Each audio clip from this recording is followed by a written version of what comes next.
Fala, meus queridos! Chegou a hora de falar das nossas queridíssimas e mais cobradas em concurso, que são as vigas.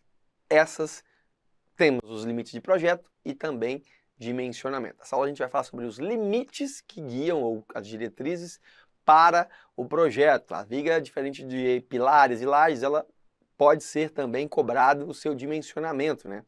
Mas a gente vai ver então agora, antes de se dimensionar, entender quais são os limites estabelecidos pela norma.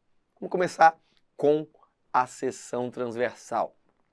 A norma não traz uma altura limite para as vigas, mas traz uma dimensão de base mínima, ou seja, base de vigas comuns, pelo menos 12 centímetros. Se for uma viga parede ou aquelas vigas que são muito altas em relação ao seu comprimento, essa dimensão mínima B tem que ser pelo menos 15 centímetros. Regra, vigas tem que ter pelo menos 12 centímetros de base. Em casos excepcionais ou excepcionalíssimos, eu posso ter uma viga com 10 centímetros. Veja que aqui já é extremamente difícil garantir comprimento, estribo, barra longitudinal, espaçamento. Tudo isso em 10 centímetros ficaria muito difícil. Então são para casos extremamente excepcionais. O que eu enquadro como viga parede? Bom, quando a gente tem uma altura da viga maior que L sobre 2. Eu posso entender que a altura da viga é maior do que o comprimento do vão dividido por 2. Isso quando eu tiver uma viga isostática. Isso significa que o comprimento da viga é menor que 2 vezes a sua altura. Se for uma viga contínua, quando eu enquadro ela como uma viga parede? Quando o comprimento do vão é menor que 3 vezes a altura da minha viga. O mesmo vale para vigas em balanço, lembrando que na viga em balanço a gente tem o vão L é igual a 2 vezes o vão real quando a gente for fazer essa consideração. Maravilha, já sei o que é viga, que quando uma viga é considerada parede, que ela tem uma seção transversal muito alta em relação ao seu vão. Maravilha. Quero saber então agora qual é a armadura mínima de viga.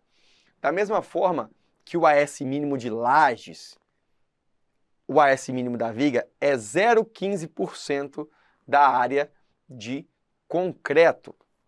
Esse é o AS mínimo. E o AS máximo, considerando tanto a armadura de tração quanto a armadura de compressão, então AS e AS' somados, devem ter no máximo 4% da área de concreto. Isso fora das emendas. Lá no concreto, quando a gente fala de pilar, né, lá no pilar, a área máxima de armadura é 8% da área de concreto, inclusive nas emendas. Aqui, a área máxima é uma área de 4% fora das emendas, o que não leva a crer que fora das emendas posso ter 4% aqui, 4% aqui. Na região de emenda, posso chegar a ter ali até 8% na região de emenda.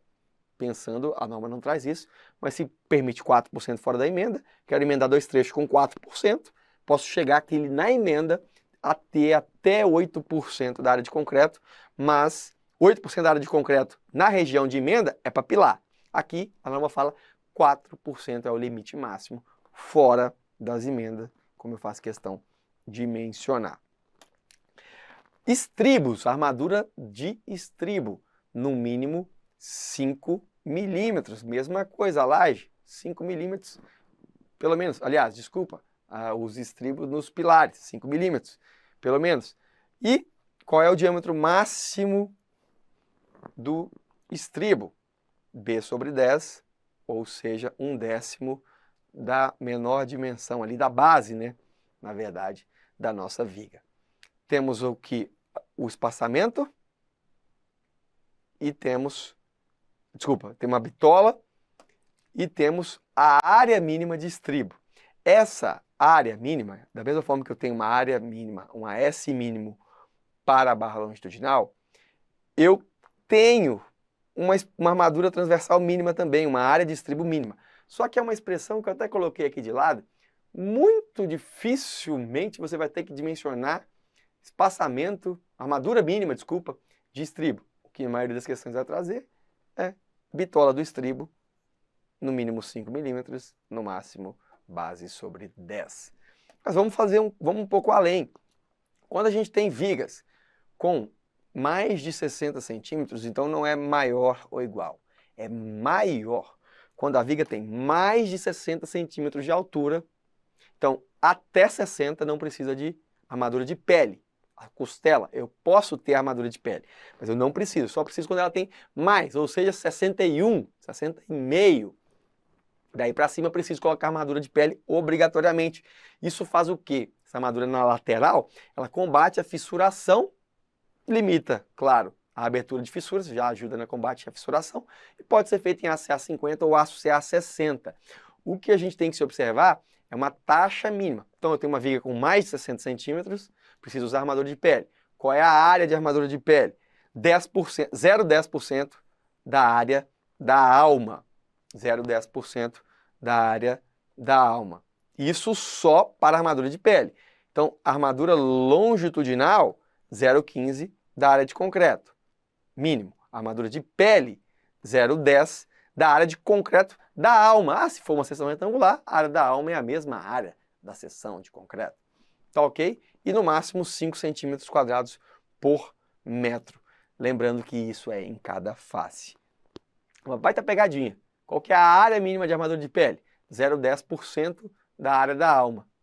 Isso por face. Então, na teoria, eu preciso ter na seção transversal retangular 0,20 na seção inteira da área de concreto da alma. Perceberam que tem uma suavidade aí nessa 0,10 que pode te induzir ao erro. Espaçamento da armadura longitudinal. Uma questão muito cobrada em prova. Eu tenho o espaçamento entre as barras na horizontal e o espaçamento entre as barras na vertical. O na horizontal ele tem que ser maior. Por quê? Aqui que passa o meu concreto. Tá ok? Então aqui, se eu tiver espaçamento muito pequeno, eu vou filtrar, eu vou peneirar o meu concreto.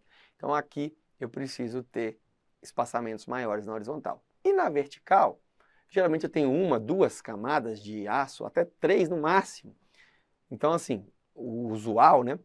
As proximidades, as barras podem estar um pouco mais próximas. Até porque o concreto ele pode passar ou por dentro ou por fora, que é entre forma e armadura. Então, não tem para que me preocupar tanto. Por que eu falo que ele pode passar por dentro ou por fora? Veja, o espaçamento horizontal é de no mínimo 2 centímetros, ou a própria bitola longitudinal, ou 1,2 da dimensão máxima característica do meu agregado graúdo. Tem que ser maior, o maior desses tem que ser respeitado. Perceba que esse 1,2 da dimensão máxima característica do agregado, do agregado graúdo, é a mesma exigência de que a norma traz de que agregados graúdos devem ter dimensão máxima característica menor ou igual a 1,2 do cobrimento nominal. Então significa que eu estou garantindo que aqui no meio, entre as barras, tenha pelo menos o espaçamento que tem aqui, que é de 1,2, que aqui é o cobrimento nominal, e o agregado, então, tem que respeitar ali o cobrimento nominal, dimensão máxima, característica dividido por 1,2. Então tem folga por fora, tem folga por dentro. É isso que eu quis dizer, que o concreto ele pode passar por fora da armadura ou entre os espaços. E por isso essa preocupação um pouco menor com o espaçamento vertical, que pode ser de no mínimo, que deve ser de no mínimo 2 centímetros, que deve ser de no mínimo a própria armadura longitudinal, e essa parte é igual a essa, mas em termos de agregado, enquanto aqui eu tenho que ter 1,2 da dimensão máxima característica, aqui eu tenho que ter pelo menos meio da dimensão máxima característica, 0,5 da dimensão máxima característica do concreto. Isso tem que ter prática, isso tem que resolver questão, senão não dá conta. Agora, para a armadura de pele, o espaçamento pode ser de até 20 centímetros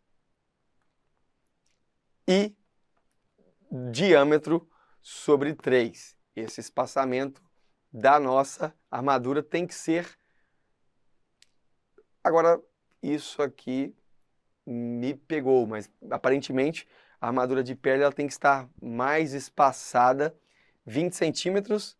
Agora eu não sei se é maior ou igual ou menor. Ficou aqui um erro do slide que eu vou corrigir para vocês. Faz mais sentido se tivesse um espaçamento menor, né, do que 20 centímetros ou D sobre 3. D a gente ainda não viu, mas D é a altura útil da viga. Vou mostrar para vocês logo na sequência. Fico de confirmar para corrigir esse slide, mas faz mais sentido que seja menor do que 20 centímetros ou D sobre 3. Vamos pela que aqui talvez seja 20 milímetros, né? Ou 1/3 de D. Aí faz sentido porque tem que ter um espaçamento um pouco menor. Isso aqui eu confiro para vocês e jogo no slide já corrigido. Vamos entender então o que é esse D, né? Esse limite de projeto de viga. Bom, quando eu falo de esforço na armadura, geralmente o que a gente tem? Que nós consideramos que a força de todo esse conjunto de armadura está centrada ali no centro geométrico. Isso é uma aproximação que todo dimensionamento vai fazer, tá? E a própria norma traz isso. Os esforços das armaduras podem ser considerados concentrados no centro de gravidade correspondente. Se a distância entre o centro de gravidade ao centro da armadura mais afastada, medida normalmente a linha neutra, então medida nesse sentido, for menor que 10% da altura. Resultado, sempre ou praticamente sempre vai ser, porque a altura da viga vai ser sempre bem maior, e a distância do CG até a barra mais distante tem que ser de até 10% desse valor da altura.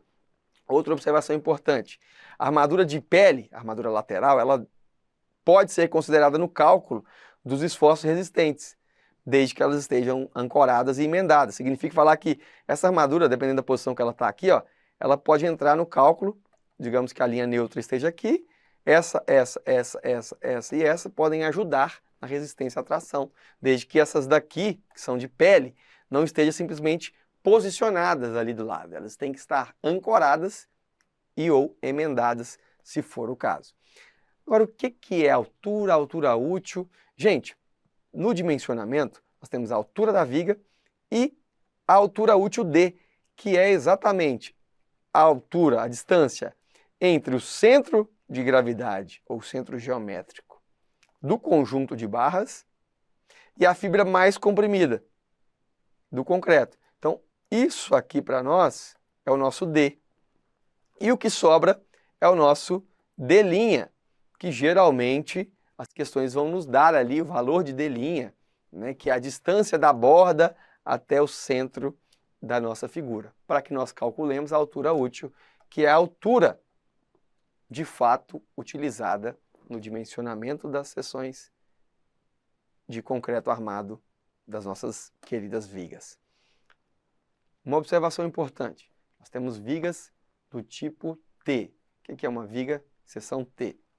Quando uma estrutura ela tiver consideração de laje, essa laje que está acima, né, da viga pode ser colaborante. A gente fala que é uma largura de laje associada à viga, uma largura colaborante. E geralmente acontece isso, que nós temos uma viga e aqui nós vamos bater uma laje aqui em cima. Então, por que não considerar que parte dessa laje, de fato, está ajudando a minha viga na compressão? Isso reduz, inclusive, a dimensão da minha viga. Isso pode reduzir a dimensão da minha viga. Tá ok, a norma permite essa utilização. Só que ela fala o seguinte, a largura colaborante tem algumas restrições. Ela não pode usar infinitamente a largura da laje para te ajudar. Só a largura próxima à própria largura da viga. Então, BW é a largura de viga, BF a largura colaborante da laje. E BF tem que ser menor ou igual ao quê? BW, obviamente, mais B1, que é comprimento de um lado, mais B3, que é a largura colaborante do outro. Ok, maravilha. Só que existem algumas restrições. Esse B1, ele tem que ser, ou ele pode ser, no máximo 10% do vão. E B3 a mesma coisa, no máximo 10% do vão. Então aqui para cá eu tenho um vão, aqui para cá eu tenho outro, e aqui eu tenho outra viga, aqui lá eu tenho outra viga, no máximo 10% deste vão A. Só que essa dimensão A, ela vai depender das vinculações. O que é mais comum? Falar uma viga biapoiada com dimensão A igual ao próprio vão. Se for uma viga com momento nas extremidades, 0,60. Se for uma viga com momento em um dos lados, 0,75. Se for uma viga engastada e livre, o meu vão A vale 2. Só que então, o que a gente pode saber é que a consideração da largura colaborante de laje, ou seja, de uma seção T, pode e deve ser feita para estabelecer a divisão interna para economizar, ver de forma mais realista o que acontece na prática, é que essa laje ajuda na seção de concreto. E aí nós temos duas situações que antecedem o seu dimensionamento. É entender onde está a linha neutra no meu dimensionamento. Bom, se a linha neutra está dentro da largura colaborante da laje, ou seja, se a espessura da laje é HF e a minha linha neutra passa dentro da espessura colaborante, o que significa? Que a área de concreto que eu tenho é só aquela, tem aquela largura. Se a área tracionada é desprezada, eu posso dimensionar essa viga como se fosse uma seção retangular, onde a linha neutra passa aqui, essa é a área comprimida, a área tracionada no concreto tracionado é desprezado no dimensionamento do estado limite último, então o que eu tenho tracionado aqui? 2 barras. O que eu tenho comprimido aqui? Toda essa área. Então eu calculo, eu dimensiono como uma viga retangular qualquer. Claro que é uma viga com a largura fora das dimensões padrões, mas é uma viga retangular qualquer. Agora, caso a viga esteja aqui passando dentro fora da mesa, né, na alma ali da minha seção T, aí eu tenho um dimensionamento de fato efetivo como viga T. O que eu faço? Fatio essa parte e dimensiono. Tá aqui, ó. Dimensionei uma seção retangular tradicional com toda essa área comprimida, achei uma área de aço para essa seção. Aí eu vou lá e pego as bordas laterais e uno as duas metades que ficaram para fora, uno e dimensiono de novo como uma seção retangular. Só que a área tracionada eu sei que eu desprezo, a área comprimida vai ser as abas do meu T. Calculo para essa área de concreto qual precisa ser a área de aço. Agora então, no conjunto, é só somar para a área de aço total, a área de aço das abas, da mesa, né? E a área de aço da alma. Assim eu chego à área de aço final.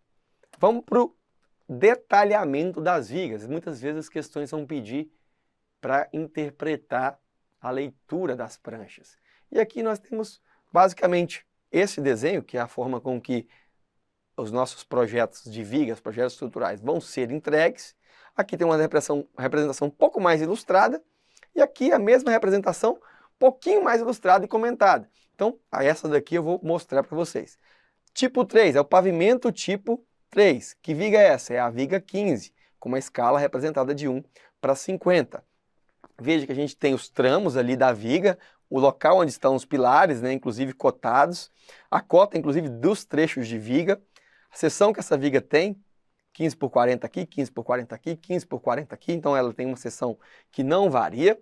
Temos a posição do corte A, que é visto aqui a seção A, tá ok? E aí vamos interpretar essa viga. Ela tem 15 por 40, então ela não tem armadura de pele. Tudo bem, não tem armadura de pele. Agora ela tem estribos e tem armadura positiva e armadura negativa. Eu consigo ver pela seção transversal que eu tenho 3 barras aqui em cima e 2 barras aqui embaixo. Ela tem 15 por 40. Vamos ver na parte de baixo primeiro. Veja que na parte de baixo eu tenho uma armadura N2 que tem 10 de dobra, 1018 de trecho linear. Qual é o comprimento dela?